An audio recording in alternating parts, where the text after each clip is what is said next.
Bonjour, bonjour, il est 8h, vous regardez toujours le 7-9 de Média TV, c'est une nouvelle heure d'information qui démarre. On commence avec le journal, au sommaire de cette édition.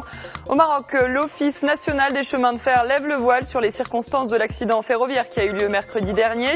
Eh bien, il serait dû à une erreur humaine. Je rappelle qu'un train qui assurait la liaison Casablanca-Fès a déraillé à l'entrée de la gare de Znata, faisant un mort.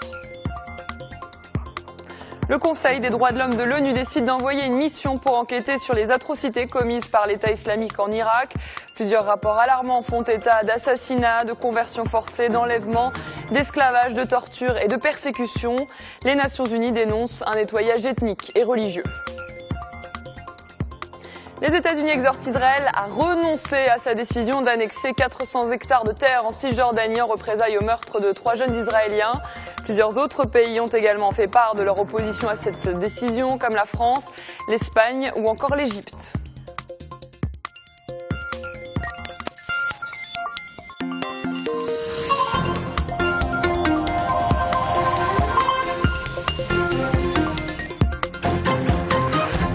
On commence avec l'actualité au Maroc. L'Office national des chemins de fer a présenté hier à Rabat les résultats de l'enquête sur le déraillement du train survenu mercredi dernier.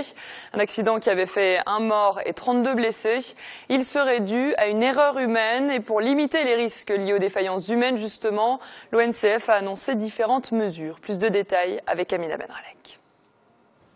Une conférence de presse des plus attendues. Les journalistes sont attentifs aux explications de Mohamed Rabi Khlia. Le directeur général de l'ONCF révèle ce qui s'est réellement passé mercredi dernier, comment le train de la liaison Casablanca-Fès a pu dérailler. La commission d'enquête a conclu à une erreur humaine due à l'inobservation de la signalisation par la brigade de train voyageurs 125. Qui a par la suite emprunté un itinéraire qui ne lui est pas désigné à une vitesse supérieure à la vitesse permise par cet itinéraire. Ces images montrent les dégâts causés par cette erreur. L'accident a fait une victime employée de l'ONCF et 32 blessés. Des blessés qui ont immédiatement été pris en charge. Pour le directeur général de l'ONCF, il y a une leçon à tirer de l'incident. C'est de ne pas entièrement compter sur l'élément humain. Il a annoncé la mise en place de nouveaux automatismes de pointe pour réduire les risques. Il y a le volet qui est bien développé sur le plan de développement 2010-2015 qui concerne tous les automatismes qui vont améliorer aussi la sécurité dans le sens où ça vient renforcer et former une boucle de rattrapage par rapport à l'erreur, par rapport à l'éventualité de défaillance humaine pour venir rattraper à la place de l'humain en cas de défaillance. Selon Mohamed Rabi Khlia, une plus grande catastrophe a été évitée de justesse. Le bilan aurait pu être plus lourd si le train de voyageurs n'avait pas réduit sa vitesse à l'entrée de la gare de Znata. C'est une bonne nouvelle pour les automobilistes. Le prix de l'essence au Maroc est en baisse depuis hier, une réduction de 6 centimes le litre, soit 12 dirhams 98 le litre d'essence.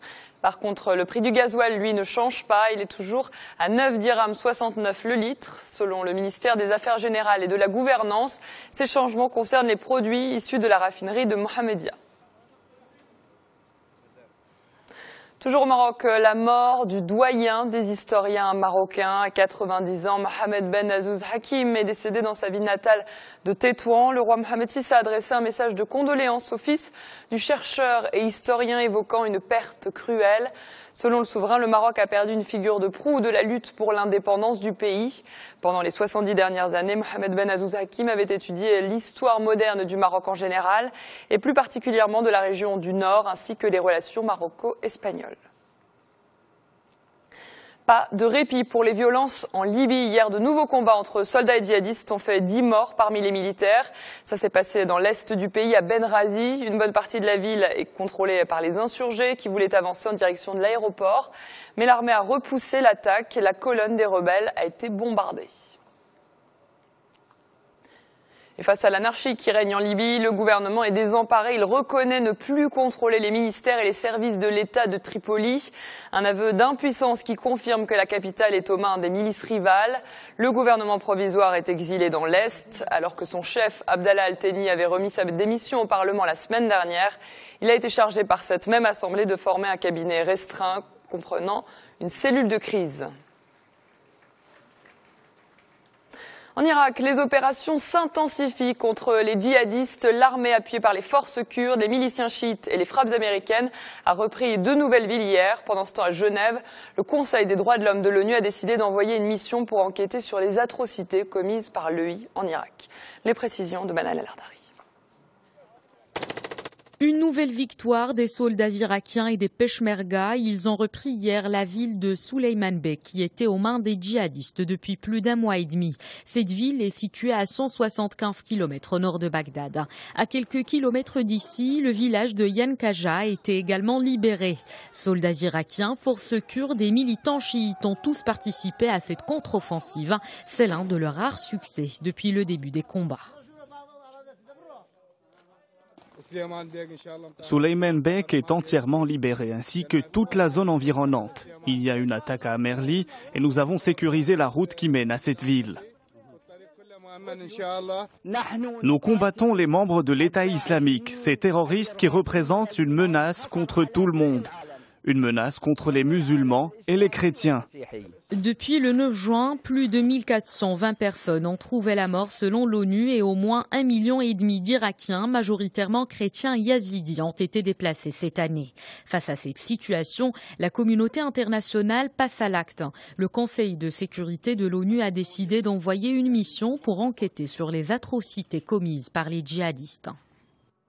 Ce projet de résolution appelle en outre la communauté internationale et ce Conseil en particulier à agir en apportant une aide aux personnes déplacées, en dépêchant dans les meilleurs délais une mission du Haut Commissariat en Irak pour enquêter sur toutes les violations des droits de l'homme commises par l'État islamique, identifier les responsables afin de garantir que tous les auteurs des crimes seront poursuivis devant la justice. Les auteurs de crimes mènent une campagne systématique de nettoyage ethnique dans le nord de l'Irak. C'est ce qu'a affirmé aujourd'hui Amnesty International. Les djihadistes sont accusés d'exécutions sommaires de masse et d'enlèvements visant les minorités irakiennes. Et en Syrie aussi, les djihadistes de l'État islamique sont actifs. Ces 3 derniers jours, des raids de l'armée qui soupçonnent leur infiltration dans la ville d'Asaka ont fait fuir 60 000 civils. Parallèlement, sur le plateau du Golan, de violents combats opposent soldats et rebelles. Des affrontements qui se rapprochent de plus en plus de la ligne de démarcation avec Israël. Ils seraient désormais à une centaine de mètres seulement. L'État hébreu redoute des débordements et surveille de très près ces événements. Israël qui a décidé dimanche de s'approprier 400 hectares de terre en Cisjordanie, une décision qui soulève de multiples protestations dans la communauté internationale. Les États-Unis ont demandé au gouvernement israélien de renoncer à ces possibles futures colonies. Cette annonce est contre-productive au regard de l'objectif fixé par Israël de parvenir à une solution négociée à 2 États avec les Palestiniens, estimait un responsable américain. La France et l'Espagne ont également fait part de leur désapprobation et le secrétaire général de l'ONU, Ban Ki-moon, s'est déclaré, je cite, très inquiet. La Grande-Bretagne veut empêcher le retour des djihadistes sur le sol britannique en réaction à la mort du journaliste américain James Foley, apparemment décapité par un Britannique. Le Premier ministre David Cameron a dévoilé hier une panoplie de mesures législatives destinées, selon lui, à contrer la menace terroriste. La police pourra désormais confisquer les passeports et restreindre les déplacements de suspects avec le concours des compagnies aériennes. 500 Britanniques sont soupçonnés d'avoir rejoint les rangs des combattants islamistes en Irak et en Syrie. Écoutez plutôt David Cameron, le Premier ministre britannique, qui s'exprimait à l'occasion de la session parlementaire de rentrée à Westminster. Il est terrifiant que des personnes qui déclarent leur allégeance ailleurs puissent revenir au Royaume-Uni et menacer notre sécurité nationale. Nous sommes clairs sur le principe que ce dont nous avons besoin est un pouvoir de ciblage discrétionnaire afin de pouvoir expulser les ressortissants britanniques du Royaume-Uni. Et nous allons travailler à des propositions qui vont dans ce sens avec nos agences en lien avec nos obligations internationales. On termine ce journal au Maroc avec ce phénomène culturel relativement nouveau. Les jeunes sont de plus en plus fans de musique pop coréenne. Il faut dire que la K-pop fait le buzz au niveau mondial depuis 5 ans. Dans le royaume, les amoureux de ce genre ont créé une association qui a fait venir ce week-end à Rabat des stars de K-pop. Reportage Fessa Labrouche, récit Amina Benralek. Des cris hystériques, ces adolescents sont en furie. Leur smartphone entre les mains, ils veulent immortaliser ce moment, car ils n'en croient pas leurs yeux. Le chanteur coréen Eric Nam est là. Eric Nam est la coqueluche des jeunes fans de la musique pop coréenne, la K-pop. Ces fans marocains ont même créé leur propre association. C'est l'association Moroccan Fans of Korea. Nous sommes en fait l'entité qui regroupe toutes les fans en fait de la culture coréenne. On a commencé en 2011 et c'était en fait juste un groupe de Facebook. Par la suite, on s'est organisé dans une association pour pouvoir organiser des événements de la sorte. Après le show de leur star préférée, ces jeunes ont aussi montré de quoi ils étaient capables. Des chanteurs et des groupes de danse marocains sont entrés en compétition. Une compétition où la pression se fait ressentir car Eric Nam aura son mot à dire, il fait partie du jury. Du côté des spectateurs, l'ambassadeur de la République coréenne en personne, car l'ambassade parraine cette 2e édition de la K-pop Dance Battle.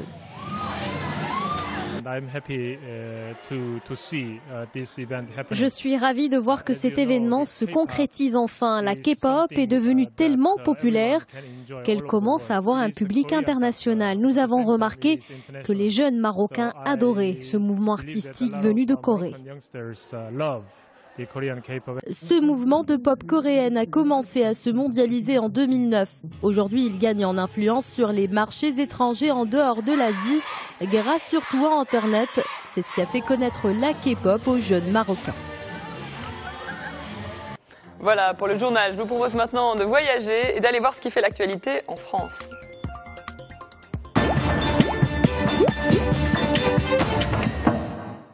En direct de Paris, Anne Souhaitemont est avec nous ce matin. Anne, bonjour. Bonjour Alison, bonjour à tous. Alors ce matin, 12 millions d'élèves reprendront le chemin de l'école en France. Et oui, c'est la rentrée scolaire, une rentrée un peu particulière cette année. Oui, Alison, et puis à 2 titres, pour 2 raisons, cette rentrée un peu particulière. Alors d'abord parce que ou plutôt la ministre de l'Éducation a changé quelques jours avant cette rentrée. C'est vraiment le point d'orgue pour ce ministère. Vous l'avez sans doute, en tout cas j'espère, suivi depuis le Maroc. La France sort d'une crise gouvernementale aiguë. Alors tout commence par plusieurs ministres, dont le ministre de l'Éducation, qui un week-end, c'était il y a 2 week-ends, critique très très fortement, très nettement la ligne du gouvernement, notamment la ligne économique. Résultat, ils sont limogés et donc Benoît Hamon, qui était ministre, est remplacé. Il est alors remplacé par la nouvelle ministre de l'Éducation qui s'appelle Najat Vallaud-Belkacem, que les Marocains connaissent plutôt bien puisqu'elle est d'origine marocaine. Alors voilà, rentrée particulière à un premier titre parce que pour les syndicats et pour les enseignants, eh bien, on est un peu bousculé dans la préparation de cette rentrée, d'autant que le ministre avait déjà changé il y a 5 mois. Donc ça, c'est la première raison, changement de ministre. L'autre raison, eh bien, c'est que à l'occasion de cette rentrée, se met en place une réforme d'ampleur dans l'éducation en France. C'est ce qu'on appelle la généralisation de la réforme des rythmes scolaires. Fini la semaine de 4 jours qui avait été décidée il y a quelques années. Maintenant, les écoliers vont aller tous les jours à l'école, du lundi au vendredi, y compris le mercredi. L'objectif, c'est de faciliter les apprentissages, notamment pour les plus petits, de proposer des journées qui seront moins chargées aux enfants. Mais du coup, l'organisation de l'école est totalement bouleversée puisqu'il faut offrir aux parents de quoi maintenir les enfants à l'école plus tard dans la journée puisque l'école termine plus tôt, puisqu'il y a moins d'heures par jour. Donc ça bouleverse vraiment à la fois le financement, l'organisation, et ça s'annonce très compliqué. Il y a déjà des mairies, donc des écoles, des communes qui ont dit nous n'allons pas appliquer cette réforme. Alors réponse ce soir, c'est un peu le premier défi pour Najat Vallaud-Belkacem. Et puis ce week-end a été marqué en France, Anne, par l'arrestation à l'aéroport de Nice dans le sud-est d'un recruteur pour le djihad. Oui, et c'est un recruteur très jeune, puisque c'est un homme de 22 ans, d'origine tchétchène, qui a été soupçonné de recruter pour le djihad en Syrie, qui a donc été arrêté et immédiatement placé en garde à vue. Alors en fait, il est soupçonné d'avoir payé en liquide le billet d'avion d'une jeune fille de seulement 16 ans, qui s'apprêtait à prendre un vol vers la Turquie, avec le projet donc de se rendre en Syrie. Les effectifs de la police aux frontières ont en fait été alertés par la compagnie aérienne. C'est un petit peu ce que vous disiez dans le journal. C'est le même dispositif qu'en Angleterre. Donc cette compagnie, c'est Turkish Airlines, qui a été alertée par l'achat d'un billet d'avion par la jeune fille, qui était épaulée par une autre femme qui semblait avoir de l'emprise sur la jeune fille. Du coup, contacté par les enquêteurs, le père de la jeune fille a dit qu'il ignorait totalement les intentions de sa fille, qu'il n'avait pas de famille en Turquie. Et comme le prévoit le plan gouvernemental anti-djihad qui a été adopté en France il y a quelques semaines, le père a pu faire opposition à la sortie du territoire français de sa fille. Les investigations ont ensuite permis à la brigade anticriminalité d'arrêter l'homme qui a été soupçonné donc d'avoir payé ce billet. Il était déjà connu par les enquêteurs, il a donc été placé en garde à vue et le ministre de l'Intérieur Bernard Cazeneuve s'est félicité de cette arrestation d'un présumé recruteur et passeur dont le rôle reste encore exactement à préciser. Alors, ce qui est intéressant, c'est qu'en France, comme en Grande-Bretagne, comme aux Pays-Bas, eh bien, on fait face à une recrudescence des départs pour le djihad en Syrie. Des mesures ont été présentées, c'est le fameux plan anti-djihad, car ce que craignent les autorités, comme David Cameron que vous avez montré dans le journal, eh bien, c'est le retour de ces hommes et ces femmes. Avec quelles intentions?